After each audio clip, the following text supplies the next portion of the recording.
Angela Merkel contrainte de faire marche arrière. La chancelière allemande va restreindre un peu plus sa politique d'ouverture à l'égard des réfugiés face à l'émoi provoqué en Allemagne par les agressions du Nouvel An à Cologne. Julia Ganancia. 379 plaintes à ce jour, dont 40% pour agression sexuelle.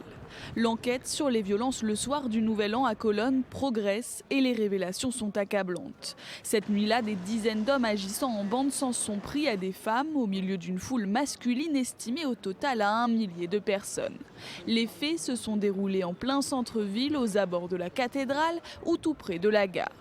Dans le quotidien Bild, le ministre de la Justice dénonce des violences vraisemblablement coordonnées et planifiées. Quand une telle horde se rassemble pour enfreindre la loi, cela paraît sous une forme ou une autre planifiée. Personne ne me fera croire que cela n'a pas été coordonné ou préparé. Face à l'émoi provoqué dans toute l'Allemagne, Angela Merkel restreint un peu plus sa politique d'ouverture à l'égard des réfugiés. Elle annonce ce week-end un durcissement à venir du régime d'expulsion des demandeurs d'asile ou réfugiés condamnés en justice.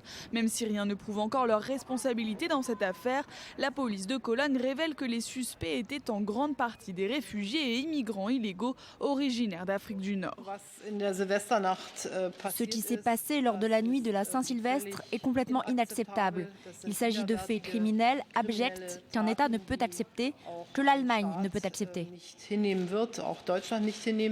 La situation pour Angela Merkel est d'autant plus délicate que les migrants continuent d'arriver en nombre et que la solution internationale qu'elle préconise a toutes les peines à se concrétiser. Samedi, l'extrême droite allemande manifestait à Cologne dans une atmosphère très tendue. Policiers et manifestants se sont fait face, jets de bouteilles et de pétards contre canons à eau et gaz lacrymogène.